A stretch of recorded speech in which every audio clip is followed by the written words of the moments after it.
The world is divided into four spheres, each sphere divided among continents and nations. Nations are divided by borders and interests. These interests divide the news. We examine the impact of these divisions on people in power. This is Imaginary Lines.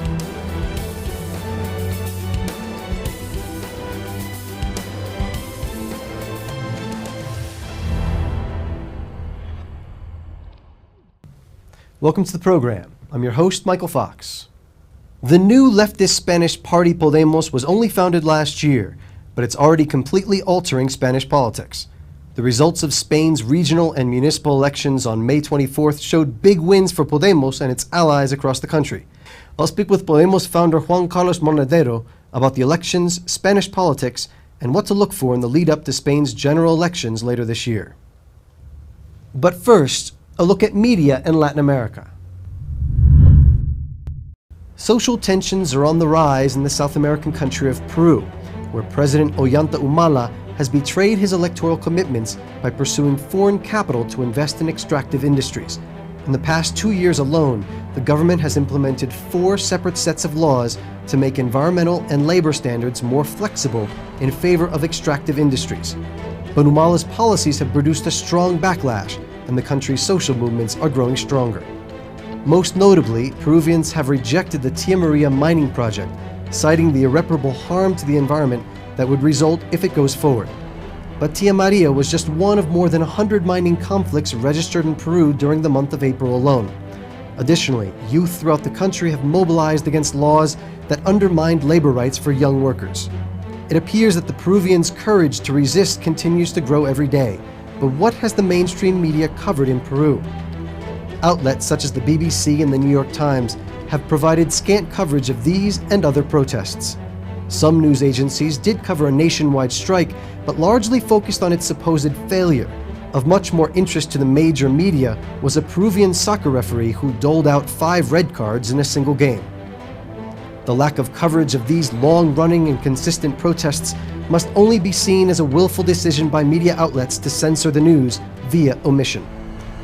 It is a clear indication of the corporate media's priorities and interests when it comes to Latin America and the continental changes that have taken place there over the past decade.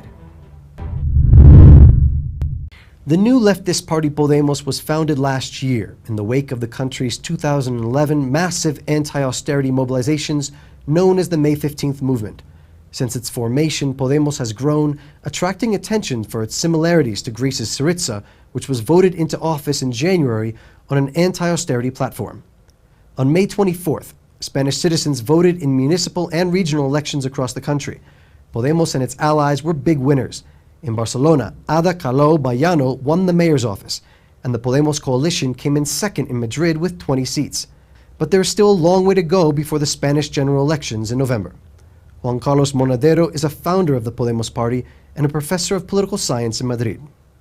Juan Carlos, welcome to Imaginary Lines.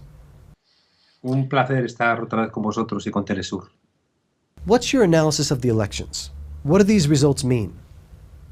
Los resultados significan el fin del bipartidismo en España.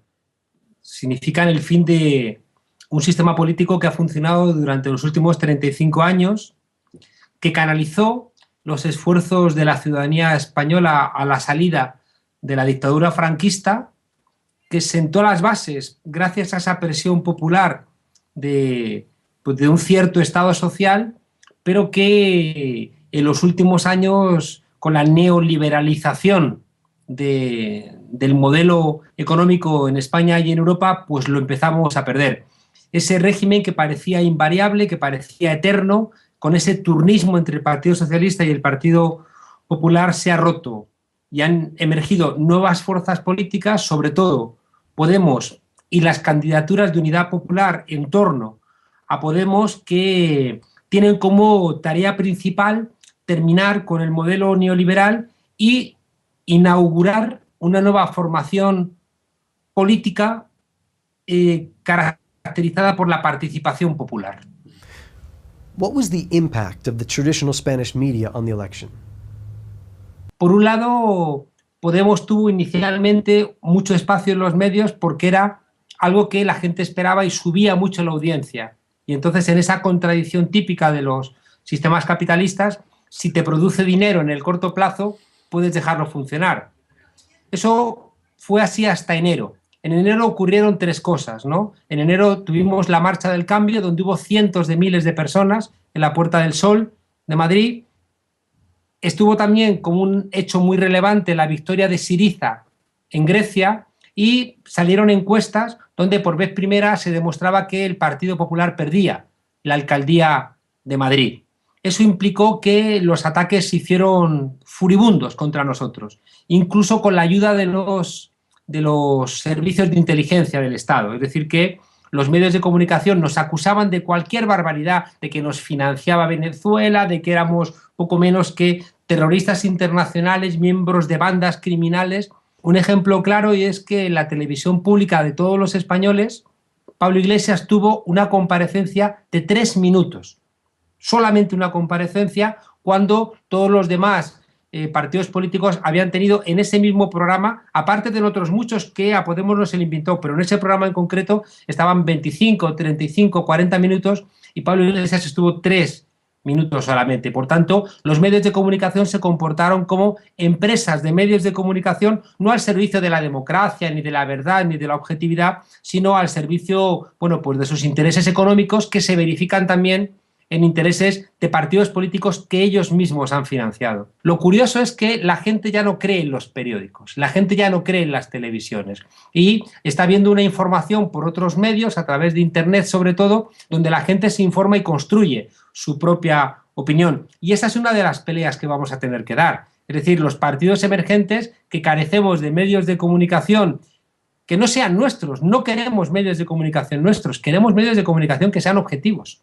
Yo creo que los medios de comunicación oficiales no funcionan porque la gente no los ve. Despite the lack of coverage of Podemos in the mainstream press, how were they able to get so many people out to vote for Podemos and the left?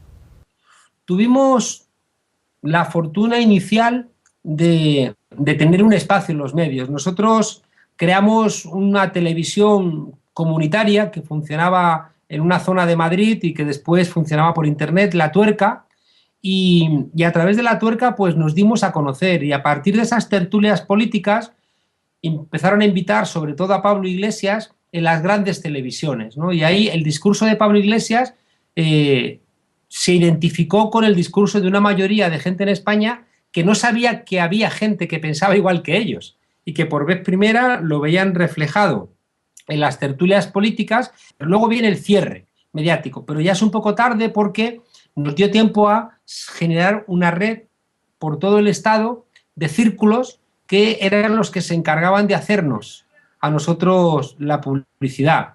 Hemos tenido un trabajo en las redes sociales muy importante, hemos mantenido la importancia de nuestra presencia en Twitter, en Facebook, y después ha sido esencial, la gente es la que ha hecho la campaña. La gente hacía fotocopias en su casa, imprimía papeletas, buzoneaba a sus vecinos, hablaba en las calles, se ponían mesas. Es decir, hemos hecho una campaña sin pedir dinero a los bancos. No hemos pedido dinero a nadie. Y no ha hecho falta porque ha sido la propia gente la que nos ha financiado. Y yo creo que ese tipo de colaboración popular es capaz de sustituir, no del todo, no del todo, pero sustituye un poco a los grandes medios. Y luego, por supuesto, las ocasiones que hemos estado en los grandes medios las hemos aprovechado muy bien. The advances of Podemos and its allies in this election remind me of many victories of the left in many parts of Latin America over the last decade. What are the similarities and the differences?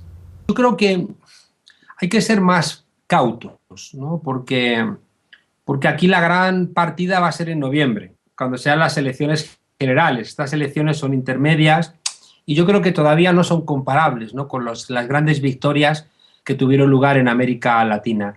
Hay que tener en cuenta que la situación en Europa, aunque es muy dolorosa, no es comparable, ¿no?, a la situación de América Latina. Es decir, que es verdad que, por ejemplo, hay 13 millones de personas en riesgo de pobreza, pero la pobreza no implica, ¿no?, las situaciones de hambre, ¿no?, que se vivieron en América Latina antes de la llegada del presidente Chávez, de la llegada de Evo Morales, de la llegada de Correa, de Lula, etc. Es decir, el malestar en Europa no tiene la intensidad del malestar en América Latina y, por tanto, la posibilidad también de un cambio tan drástico requeriría, en el caso de Europa, un grado de deterioro que todavía no se da.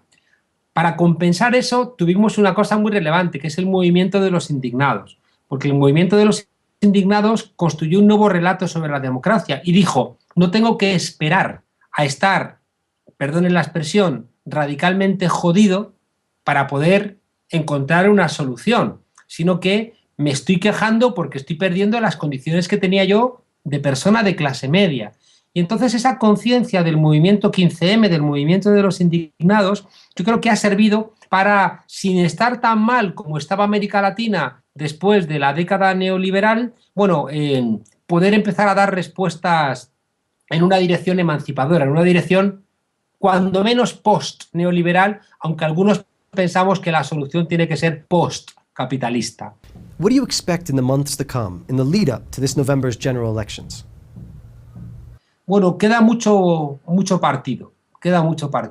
Hemos roto el bipartidismo y eso es esencial porque parecía imposible romper ese muro infranqueable, lo hemos roto, pero ahora sabemos que el poder va a venir con todo contra nosotros, ¿no? Somos conscientes de que no van a permitir, en la medida en que ellos puedan impedirlo, que ganemos las elecciones, y tenemos que ser conscientes de que empiezan unos meses muy duros, ¿no? Donde es muy importante toda la tarea que desarrollemos desde la dirección de Podemos, pero también desde las bases de Podemos y desde la propia ciudadanía. Vamos a hacer falta a todos, mucha falta, porque el poder nunca entrega, ¿no?, sus privilegios de una manera democrática. Nunca lo han hecho en ningún lugar del mundo y, por tanto, tenemos que ser conscientes de que empiezan unos meses, otra vez, de guerra sucia como la que hemos sufrido, pero ahora pues, a otros candidatos y con quizá mayor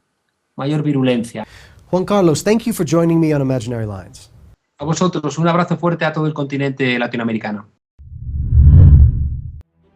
In May, a French court decided to acquit the two policemen involved in the 2005 death of two Muslim teens walking home after a soccer game.